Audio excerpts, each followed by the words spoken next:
Hello everyone and welcome to a very basic tutorial on how to set up a local area network within Packet Tracer. For a local area network, we're going to need to set up a router, a switch, and a PC. So first we're going to go to the devices area, and we're going to select network devices, routers, and then we're going to select the generic router.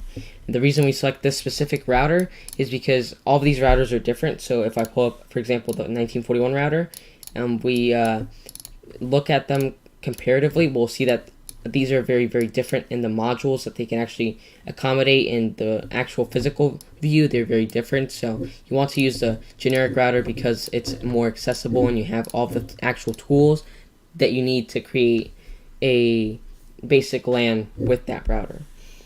We're gonna go to the switches tab, and then we're gonna select the 2960 for the same reason we selected the generic router.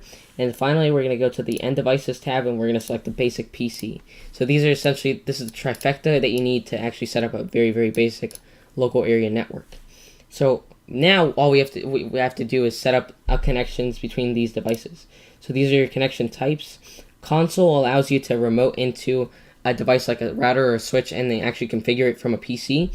Copper straight through and copper crossover allow you to actually connect the devices together and have data packets actually flow through the network. Fiber helps you actually set up high-speed internet, but that's not necessary. And then these last remaining connections are not very prevalent, except for serial, which helps you connect two different networks together. But for now, we're going to use the automatically chosen connection type, and we're just going to link up the network this way because it's very easy and you don't actually need to worry about which one you're going to want to use. So now you'll see that this is green and orange, and that shows you that it's a network that's actually on an up state. It's going up, and then it'll eventually actually start working. However, the red shows you that, hey, this connection is not actually working at this time. So what you want to do is get that up so you can connect between the router and the PC. So you're going to have to double click the router and give it an IP address.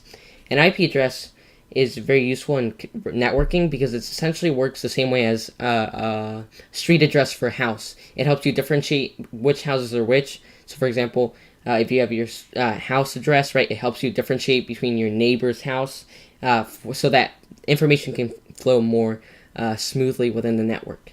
So you have your router, and you go to command line interface. This is where you'll set up everything for your router. So you want to type in no, and then you want to type in return, and there you go. So this is the basic router interface when it's not enabled. However, you want to enable your router to actually work. So you're going to type in enable or en. In Cisco Packet Tracer, you can shorten commands to basically be more efficient, and so you're going to just use en, and then you've enabled the router. But now we want to actually be able to configure the router. So we're going to use the command configuration terminal. So configuration terminal. Well, you'll use this command to be able to configure the router. However, we can shorten it to just conft, and then we're able to actually configure it.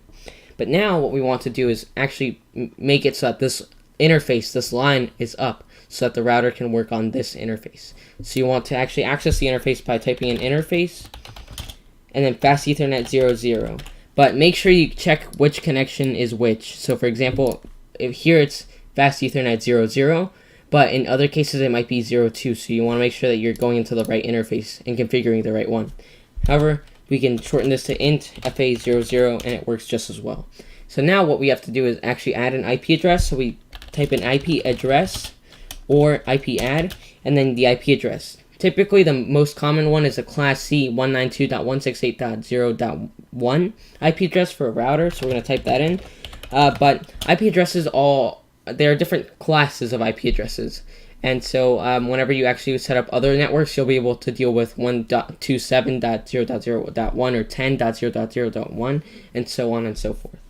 But whenever you set up an IP address, you have to accompany it with a subnet mask, and a subnet mask helps you differentiate between different IP addresses and different subnets, and we'll cover that in a more in-depth tutorial. But basically, for a class C address, it's typically a /24 address, so subnet mask, so it's 255.255.255.0, and then you'll be able to use this to actually set up the IP address. So now you've set this IP address on this interface. But in order to actually give it and make it to go into an up state, you want to actually enable the interface So you're going to type in no shutdown, and that makes it go up. I can't type right now, dude. So no shutdown basically enables the interface so that it actually goes into an up state, but you can shorten it to no shut, and then it'll do the same job. So now you see it's changed to, the protocol has changed to the state to up. So now what you want to do is you want to save all the changes you've made to the router by just going back to this interface and typing in copy run start, and then you'll be able to save it to this startup config file so that in case the router powers off, it doesn't lose all of the configurations that you've made. So now you'll see that this is up, but we still can't communicate with the router because the PC does not have an IP address. So you're going to go into the PC, desktop, IP configuration, and then you're going to be able to type in all of the IP addresses. So because we're on the 192.168.0 network, we're going to use another IP address, a different IP address from the router. So we're going to do 192.168.0.2 as opposed to the router's .0.1 address, and then we configure the subnet mask automatically, and then for the gateway we type in the router's IP address, so 192.168.0.1, and then the default gateway is essentially the main tool that you're going to be able to use to actually route your data to other places. So again, this is a router, essentially the main router's IP address. So you're going to exit out of that, and now you've set up the network so that it actually works. However, we have to test that it actually works because sometimes there may be some issues regarding actual connectivity, so you want to test it to make sure it works. So what we're going to do is we're going to send a ping request, and what that does is it basically transmits a connection to the router, asking it to give us a connection back to prove that the line is actually up and that we're actually connected to each other. So we're going to type in ping 192.168.0.1, the router's IP address, and then when we type enter, you'll be able to see that we're actually connected to the router.